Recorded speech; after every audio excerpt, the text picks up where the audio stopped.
नमस्कार, मैं विनय पांडे एक बार फिर उपस्थित हूँ दीपकम भाग 3 का चौथा पाठ लेकर के, जिसका नाम है प्रणम्यो देशभक्तो अयम गोप बंधुर महामनाः।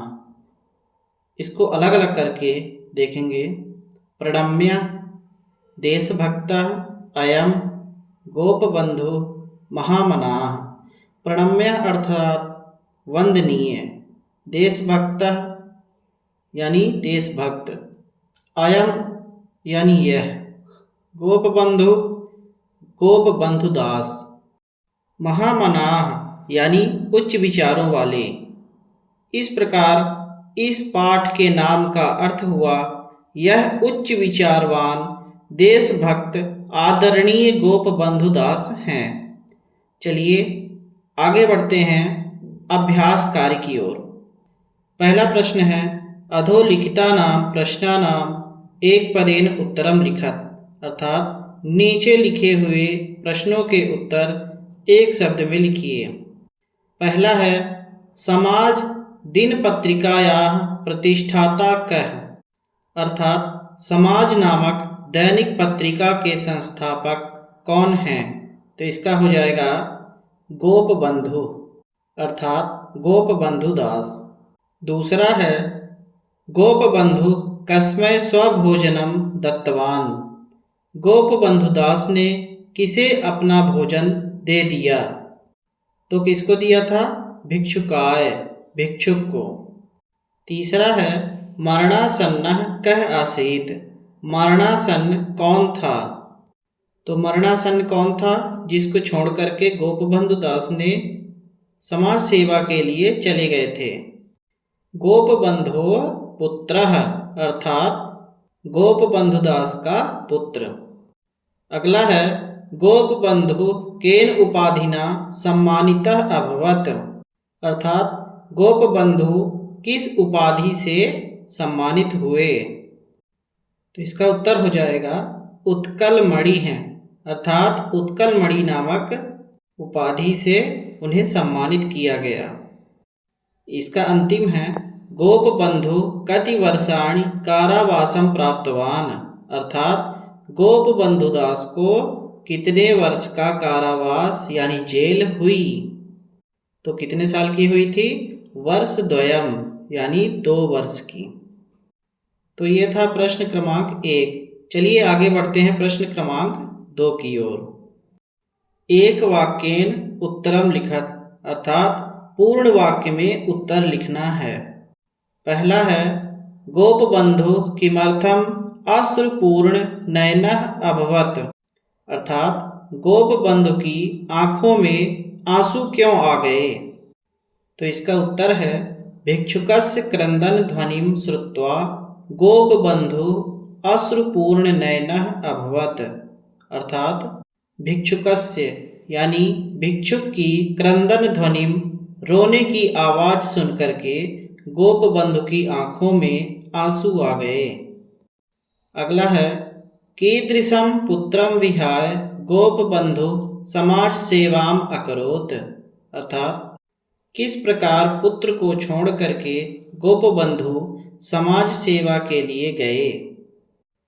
तो यहाँ लिखा हुआ है कीदृशम, इसकी जगह में हम मरणासन्नम कर देंगे, बाकी ज्यों का त्यों ही रहेगा। इसका उत्तर होगा मरणासन्नम पुत्रम विहाय गोप बंधु समाज सेवाम अकरोत्, अर्थात मरणासन्न पुत्र को छोड़ करके गोप बंधुदास ने समाज सेवा के लिए गए। अगला है गोप बंधो कृते उत्कल मणि इति उपाधि किमर्थम प्रदत्तः, अर्थात गोप बंधुदास के लिए यह जो उत्कल मणि उपाधि है वह क्यों दी गई। तो इसका उत्तर है समाज सेवाय देश सेवाय च तस्य असीमं त्यागम अनुभवन् गोप बंधोः कृते उत्कल मणि इति उपाधि प्रदत्तः, अर्थात समाज सेवा और देश सेवा के लिए उनका अत्यधिक त्याग देखते हुए उनको उत्कलमणि नामक उपाधि दी गई। प्रश्न 2 में ही आगे बढ़ते हैं। गोपबंधु कुत्र जन्म लब्धवान? गोपबंधु का जन्म कहाँ हुआ? तो इसका उत्तर है गोपबंधु ओडिशा राज्यस्य पुरी जनपदस्य साक्षी गोपाल समीपे सुवांडो ग्रामे जन्म लब्धवान। इसका अर्थ है गोपबंधु उड़ीसा राज्य के पुरी जिले के साक्षी गोपाल नामक स्थान के पास ही सुवांडो नामक ग्राम में इनका जन्म हुआ। इसका अंतिम है गोपबंधु सर्वदा केसाम उपयोगम कृतवान। गोपबंधु ने हमेशा किनका उपयोग किया? उत्तर है गोपबंधु सर्वदा स्वदेशस्य एव वस्त्राणां वस्तूनां च उपयोगं कृतवान। गोपबंधु ने हमेशा स्वदेशस्य एव वस्त्राणां अपने देश के ही वस्त्रों का और वस्तुओं का उपयोग किया। तो ये था प्रश्न क्रमांक 2। आगे बढ़ते हैं प्रश्न क्रमांक 3 की ओर। तीसरा है कोष्टके दत्तानि पदानि उपयुज्य वाक्यानि रचयत। यहाँ कोष्टक में कुछ शब्द दिए हुए हैं, इनकी सहायता से हमें वाक्य बनाने हैं। पहला शब्द है सेवाम, तो इसका वाक्य होगा गोपबंधु जनानाम सेवाम अकरोत। गोपबंधु ने लोगों की सेवा की। दूसरा शब्द है सुस्वादूनि यानी स्वादिष्ट, तो इसमें वाक्य बनेगा तस्मै सुस्वादीनि व्यंजनानि परिवेशितानि, अर्थात उसके लिए स्वादिष्ट पकवान परोसे गए। तीसरा वाक्य है सहायताम, अर्थात सहायता, तो इसमें वाक्य बनेगा सह पीड़िता नाम सहायताम अकरोत, उसने पीड़ितों की सहायता की। चौथा है स्वदेश वस्त्राणि, अर्थात स्वदेशी कपड़े, तो वाक्य बनेगा गोपबंधु स्वमित्राय स्वदेश वस्त्राणि यच्छति स्म। गोपबंधु अपने मित्र को स्वदेशी कपड़े देते थे। अंतिम शब्द है अन्यतमः यानी श्रेष्ठ, तो इसमें वाक्य बनेगा गोपबंधु अन्यतमः स्वतंत्रता संग्रामी आसीत, अर्थात गोपबंधुदास प्रसिद्ध स्वतंत्रता सेनानी थे। ये था प्रश्न क्रमांक 3।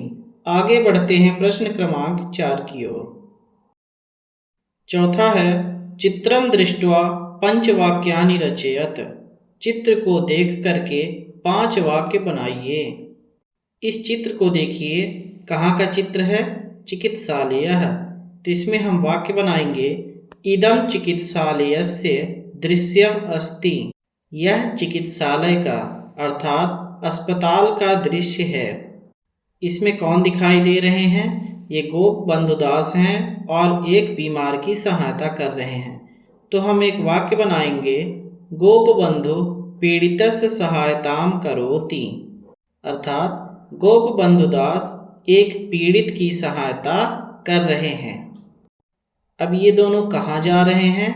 अस्पताल में, तो इसमें वाक्य बनेगा तौ चिकित्सालयम गच्छतः।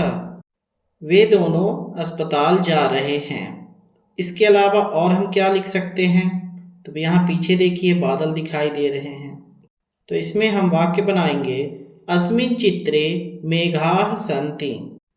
इस चित्र में बहुत सारे बादल हैं। और इस चित्र में क्या है? पेड़ है। अस्मिन् चित्रे वृक्षाः सन्ति। इस चित्र में बहुत सारे पेड़ हैं। और इसमें गोपबंधु ने स्वदेशी कपड़े पहने हुए हैं, तो इसमें हम लिख सकते हैं गोपबंधु स्वदेशी वस्त्राणि धारयति। तो इस तरह से हम और भी वाक्य बना सकते हैं। ये था प्रश्न संख्या 4। आगे बढ़ते हैं प्रश्न क्रमांक 5 की ओर। समुचितेन पदेन श्लोकम पूरयत। नीचे दिए हुए श्लोक में सही शब्द भर करके इसको पूरा कीजिए। तो पहला है डैश मम लीयताम तनुः, मेरा शरीर विलीन हो जाए किसमें? स्वदेश भूमौ, अपने देश की मिट्टी में। दूसरा है उत्कल मणिरित्याख्यः प्रसिद्धो लोक सेवकः, अर्थात उत्कल मणि नाम के प्रसिद्ध एक लोक सेवक हैं, यानी जनसेवक हैं। तीसरा है स्वदेश लोकास्तदनु प्रयान्तु नु, अर्थात सभी देशवासी मेरा अनुसरण करें। अगला है स्वराज्य मार्गे यदि गर्त मालिका, यानी अपने देश की आज़ादी के मार्ग में यदि गड्ढे हों तो। अगला है ममास्थिमांसये परिपूरितास्तु सा, तो वो ये गड्ढे मेरी हड्डियों और मांस से भरे जाएं, अर्थात मैं अपनी देश की सेवा के लिए अपना सर्वस्व न्यौछावर कर सकता हूँ। ये विचार थे गोपबंधु दास के।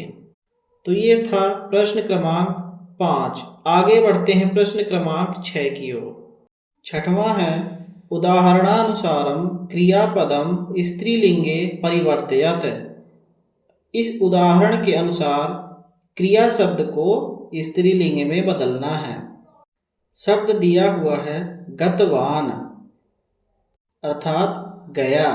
तो ये जो वान है इसको हटा करके हम इसकी जगह में वती कर देंगे, तो इसका शब्द हो जाएगा गतवती, यानी गई। पहला है प्राप्तवान, तो वान के स्थान पर हमें क्या लगाना है? वती, तो शब्द बन जाएगा प्राप्तवती, प्राप्त किया।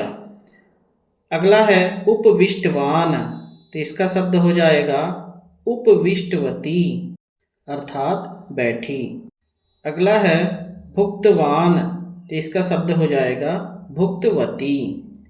फिर अगला है कृतवान, तो वान के स्थान पर वती कर दिए तो क्या हो जाएगा? कृतवती। अगला है गृहीतवान, तो इसका शब्द बनेगा गृहीतवती। तो यहाँ पर वान के स्थान पर वती लगा देने से स्त्रीलिंग रूप बन जाता है। तो ये था प्रश्न क्रमांक 6। आगे बढ़ते हैं प्रश्न क्रमांक 7 की ओर। समुचितेन पदेन सह स्तंभों मेलयत। नीचे दिए हुए स्तंभों का सही से मेल कीजिए। 2 स्तंभ हैं आ और ई, इन दोनों स्तंभों का सही से मेल करना है। पहला शब्द है समाजः, तो समाज नामक क्या थी? दिन पत्रिका, तो पहला हो जाएगा दिन पत्रिका। दूसरा है ममास्थिमाशयैः, यानी मेरी हड्डी और मांस से परिपूरितास्तु, वे गड्ढे परिपूर्ण हो जाएं। अगला है उत्कल मणि है, यानी उड़ीसा के सर्वश्रेष्ठ की उपाधि किसको मिली थी? गोपबंधु, गोपबंधु दास को। अगला है आ इति, ये कैसी आवाज है? तो क्रंदन ध्वनि है, रोने की आवाज। अगला है सुस्वादूनि, स्वादिष्ट क्या? व्यंजनानि, यानी पकवान। ये था प्रश्न क्रमांक 7। आगे बढ़ते हैं प्रश्न क्रमांक 8 की ओर। 8वां है घटनाक्रमेण वाक्यानि पुनः लिखत, अर्थात घटना के अनुसार वाक्य फिर से लिखिए। नीचे जो वाक्य बने हुए हैं, दिए हुए हैं, उसको घटना के अनुसार जैसे जैसे पाठ में घटना हुई, पहले कौन सी घटना हुई, फिर उसके बाद कौन सी घटना हुई, फिर उसके बाद कौन सी घटना हुई, वो हमको लिखना है। इसमें पहला है भिक्षुकंच तद्भोजितवान, भिक्षुक को अपना भोजन खिलाया। प्रफुल्ल चंद्र राय गोपबंधुम उत्कलमणि इत उपाधिना सम्मानितवान, प्रफुल्ल चंद्र राय ने गोपबंधु को उत्कलमणि नामक उपाधि से सम्मानित किया। तीसरा है गोपबंधु अश्रुपूर्ण नयनो अभवत, गोपबंधु की आंखों में आंसू आ गए। चौथा है अतिथयो हस्तपादम क्षालयित्वा आसनेषु उपविष्टवन्तः, अतिथि हाथ पैर धो करके भोजन के लिए आसन पर बैठ गए। और अंतिम है दिन त्रयात किमपि न भुंक्तम, 3 दिन से कुछ नहीं खाया है। तो बताइए पाठ में सबसे पहले कौन सी घटना हुई? तो सबसे पहले भोजन के लिए आमंत्रित किया गया था। तो सबसे पहले आएगा अतिथि हाथ पैर धो करके भोजन के लिए बैठ गए। जब वो बैठ गए तो बाहर से एक आवाज़ आई। वो कैसी थी? दिन त्रयात किमपि न भुंक्तम, मैं 3 दिन से कुछ नहीं खाया हूँ। और ये बात सुनकर के क्या हुआ? गोप बंधु की आंखों में आंसू आ गए और वो बिना सोचे समझे अपना खाना लिया और बाहर गए और क्या किया? उस भिक्षुक को वह भोजन करवा दिया। और अंत में लिखेंगे प्रफुल्ल चंद्र राय ने गोप बंधु को उत्कल मणि नामक उपाधि से सम्मानित किया। क्यों? क्योंकि देश सेवा और समाज सेवा के लिए उनका बहुत बड़ा योगदान था। तो ये पाठ 4 का था अभ्यास कार्य। धन्यवाद।